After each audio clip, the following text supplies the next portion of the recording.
Bismillahirrahmanirrahim. Assalamualaikum warahmatullahi wabarakatuh. Alhamdulillahilladzi bi ni'matihi tatimmus shalihah. Asyhadu an la ilaha illallah wa la syarika lah. Asyhadu anna Muhammadan abduhu wa rasuluh. Allahumma shalli ala Muhammad wa ala ali Muhammad.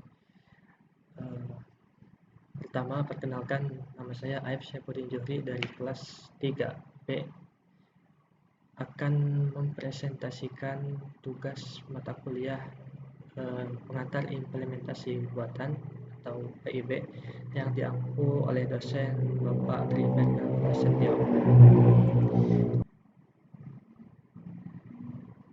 Tugas yang diberikan kepada kami adalah mind mapping menggunakan aplikasi Xmind dengan tema yang berbeda-beda.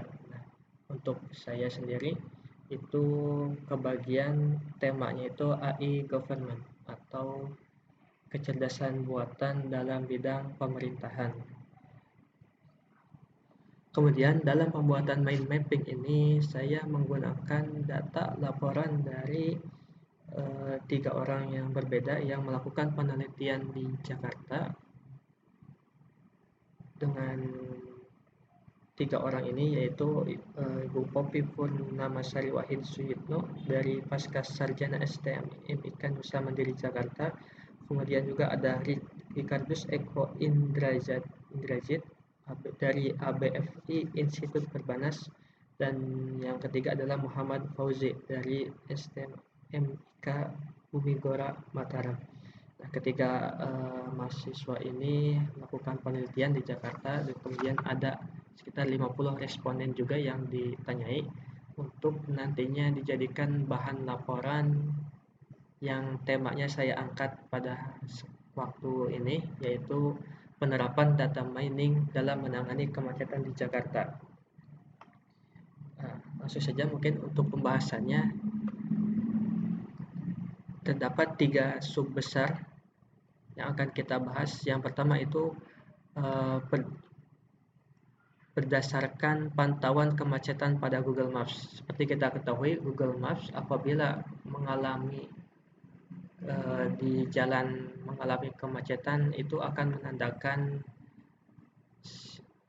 arus atau trafik di jalan itu bakal berwarna merah. Nah, itu terlihat sekali bahwa aktivitas penggunaan smartphone di situ banyak, kemudian juga merah dan juga terlihat padat, dan itu merupakan real di aslinya juga seperti itu.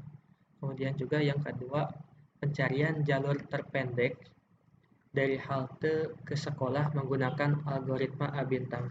Algoritma A-bintang sendiri merupakan sebuah graf atau metode pohon pencarian yang digunakan untuk mencari jalan dari sebuah node awal ke node tujuan atau goal node yang telah ditentukan.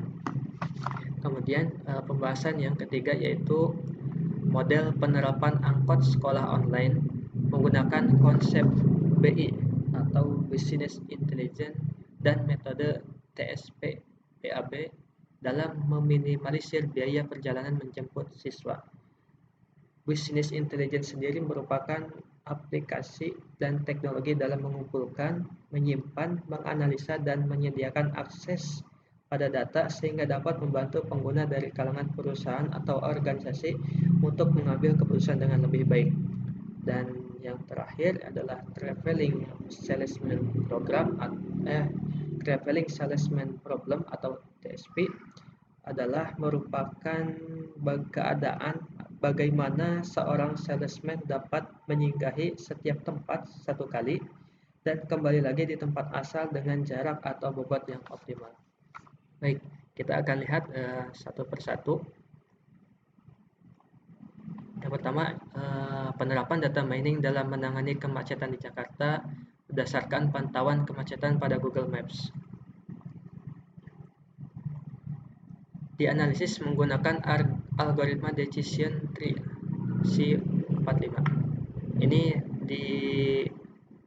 disimpulkan setelah dari tadi 50 responden, kemudian juga 50 responden itu ditanyai bagaimana kapan waktu macet di Jakarta, kemudian juga harapan seperti apa. Nah, ini terlihat. Kemudian juga selain memang menggunakan mahasiswa ini menggunakan koresponden tadi, mereka juga meneliti secara langsung di setidaknya 5 kecamatan Jakarta, dan jam yang diambil itu jam 6, jam 7, jam 8, dan juga jam 5. Kenapa seperti itu? Karena memang di jam-jam tersebut merupakan lalu lintas terbanyak semua elemen. Maksud semua elemen itu ada yang aktivitas sekolah, perkantoran, dan itu yang merupakan paling banyak, di mana kalau di pagi hari mereka sama-sama berangkat ke sekolah, berangkat ke kantor di waktu pagi, dan yang jam 5 itu menandakan bahwa kepulangan jam kantor. Ini kurang lebih sama maksudnya hasil investigasinya, hasil analisanya sama. Nah, ini maksudnya sama jamnya, jam 6, jam 7, jam 8, dan jam 5 sore. Nah, ini yang saya ambil itu hasil analisa di Jakarta Timur, di mana Jakarta Timur ini mengalami kemacetan yang paling panjang, paling lama di Jakarta Timur. Saya bacakan hasilnya. Jam 6 pagi itu kemacetan sering terjadi di hari Senin. Ada 23 titik kemacetan, tapi terpanjang ada di Jalan Tol Cawang Grogol dan sampai Jalan Bekasi Timur Tol Jakarta Cikampek sepanjang 3,40 km. Kemudian juga jam 7, kemacetan sering terjadi di hari Selasa, terdapat 32 titik kemacetan, tapi terpanjang terdapat di Jalan Pulau Mas Cawang sampai ke Jalan Insinyur Wiyoto Wiono dan disambung ke Jalan Tol Cililitan Jagorawi sepanjang 10,45 km. Dilanjut masih di pagi hari, kemacetan jam 8 pagi, kemacetan sering terjadi di hari Senin, ada 34 titik. Kemacetan terpanjang ada di Jalan Tol Cililitan sampai dengan Jalan Tol Jagorawi sepanjang 7,70 km. Kemudian juga jam 5 sore, nah ini berarti kepulangan pekerja, kantor, dan ada juga sekolah yang pulang sore. Kemacetan sering terjadi di hari Selasa, ada 38 titik kemacetan, tapi kemacetan terpanjang ada di Jalan Pulau Mas Cawang sampai dengan Jalan Tol Cililitan 2 disambung dengan Jalan Tol Jagorawi sepanjang 9,16 km.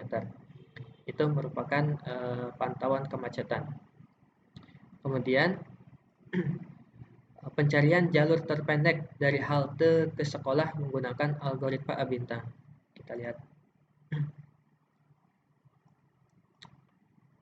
Untuk mengetahui jalur terpendek menggunakan algoritma A bintang, maka digunakan studi kasus jarak terpendek antara halte sekolah A atau titik awal menuju sekolah dan G merupakan titik akhir. Objek penelitiannya adalah jumlah nama jalan dari halte sekolah menuju sekolah. Kemudian menghitung jarak tempuh jalan-jalan tersebut dan menyusun hasilnya menjadi graf-graf yang diberi nama A, B, C, D, E, F, G sebagai berikut. Ini gambarnya. Merupakan graf jalur halte ke sekolah.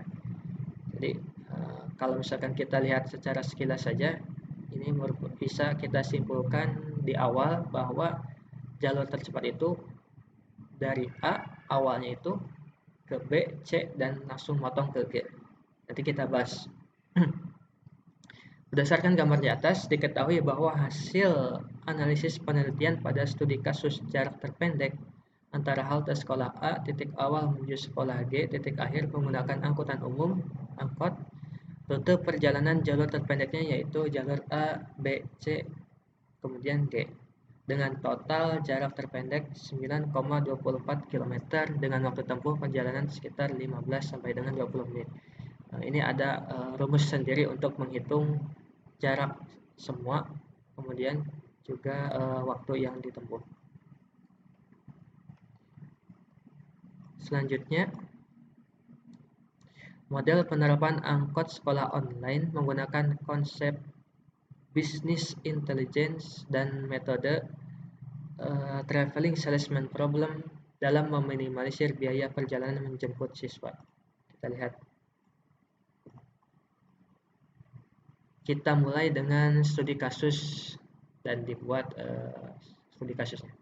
Supir angkot mengunjungi semua halte yang ditunggui oleh siswa. Tapi setiap halte hanya dikunjungi sekali dan kembali ke sekolah asal.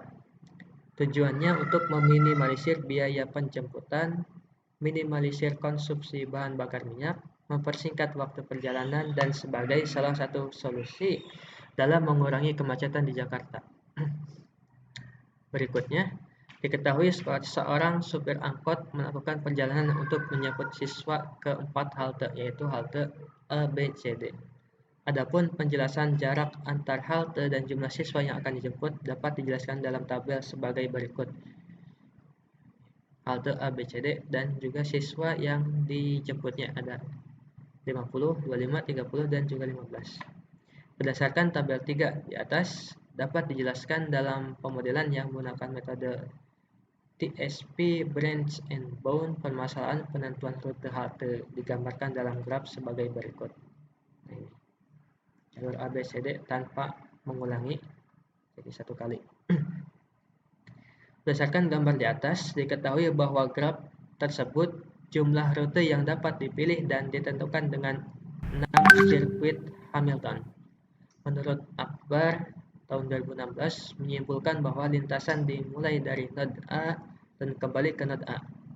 Jadi berputar, yaitu dengan melalui rute berdasarkan perhitungan dan penjumlahan total jarak yang ditempuh dengan cara menjumlahkan jarak dari awal sampai akhir perjalanan. Berdasarkan data yang diperoleh, maka total jarak yang didapatkan dari metode TSP Branch and Bound untuk masing-masing hari adalah sebagai berikut. Masukkan ke dalam tabel rute yang dilalui per hari. Senin sampai dengan Sabtu, rutenya A, B, C, D, A.